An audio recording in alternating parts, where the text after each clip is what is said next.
বঙাইগাঁও জিলাৰ বৈতামাৰী শিক্ষাখণ্ডৰ অন্তৰ্গত যোগীখোপাৰ চলন্তাপাৰা দৰখাত জিলা প্ৰাথমিক বিদ্যালয়ৰ কণ কণ ছাত্ৰ ছাত্ৰীসকলৰ শিক্ষাৰ প্ৰতি আছে আগ্ৰহ ধাউতি আৰু মনত অদম্য শক্তি। মনৰ এই অদম্য শক্তিলৈ টুলুঙীয়া নাৱেৰে দৈনিক বিদ্যালয়লৈ অহা যোৱা কৰে বিদ্যালয়খনৰ কণ কণ ছাত্ৰ ছাত্ৰীসকলে। নাই কোনো বাট পথ। বাৰিষাৰ সময়ত চাৰিমেহে পানীৰ মাজত থাকে এই বিদ্যালয়খন। ছাত্ৰ ছাত্ৰীসকল কণ কণ হলেও শিক্ষাৰ প্ৰতি যেন আছে দায়বদ্ধতা। বিদ্যালয়ৰ প্ৰতি আছে মৰম স্নেহ, যাৰ বাবে বিপদসংকুল অৱস্থাতো টুলুঙীয়া নাৱেৰে পঢ়া শুনা কৰাৰ বাবে বিদ্যালয়লৈ অহা যোৱা কৰিছে। বিদ্যালয়খনলৈ যাবলৈ যাতায়াতৰ কোনো ব্যৱস্থাই নাই। নাও অবিহনে চলাচল কৰা অসম্ভৱ। শিক্ষক শিক্ষয়িত্ৰীয়ে নাৱেৰে দৈনিক বিদ্যালয়লৈ অহা যোৱা কৰে। ছাত্ৰ ছাত্ৰী আৰু অভিভাৱকৰ দায়িত্ব দেখি অভিভূত হৈ পৰিছে এই শিক্ষকসকল। কেতিয়াবা যদি অভিভাৱকসকলে নিজে বিদ্যালয়খনৰ ছাত্ৰ ছাত্ৰীক অনা নিয়া কৰিছে, কেতিয়াবা আকৌ প্ৰধান শিক্ষয়িত্ৰীয়ে নিজে নাও বাই পাৰাপাৰ কৰিছে ছাত্ৰ ছাত্ৰীসকলক।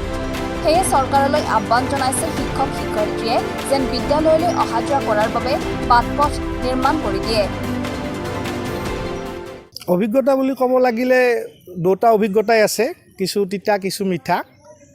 তিতাখিনি আপোনালোকে যাত্ৰা কিহতে শেষ হয়, বিদ্যালয়খন আহি পোৱাৰ পিছত আচলতে আমাৰ খুবেই এটা ভাল লাগে। পৰিৱেশটো খুব ধুনীয়া, কিন্তু মানে ঠাইখন হ'ল আওহতীয়া ঠাই। ইয়াত অহা যোৱা কৰাটো এটা মানে বিপদসংকুল এটা কথা, কাৰণ আপোনালোকে দেখিছেই নিজে তাতে নাও বাই আহিব লাগে ইয়াতে, যাৰ ফলত আমাৰ কি হয়, আমাৰ যিখিনি সময়ত আমি এটেণ্ডেঞ্চ দিব লাগে তাতকৈ কিছু আমি আগতীয়াকৈ আহিব লগা হয় স্কুলৰ কাৰণে। কাৰণ অলপ দেৰি হৈ গ'লেই যেতিয়া চাৰিওফালে পানী থাকিব তেতিয়া ল'ৰা ছোৱালীবিলাক অকলে থাকে।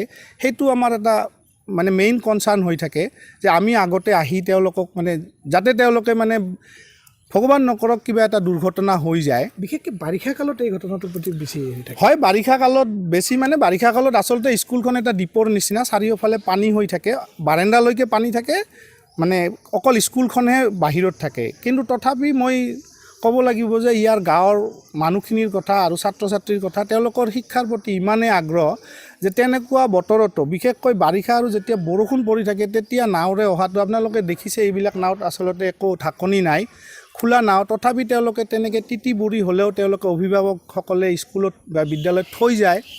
আৰু তেওঁলোকৰ এই শিক্ষাৰ প্ৰতি এই আগ্ৰহটো দেখি আমি নিজকে মানে আমি আৰু কিমানখিনি দিব পাৰোঁ সেইটোলৈ আমি সদায় চিন্তা কৰি থাকোঁ।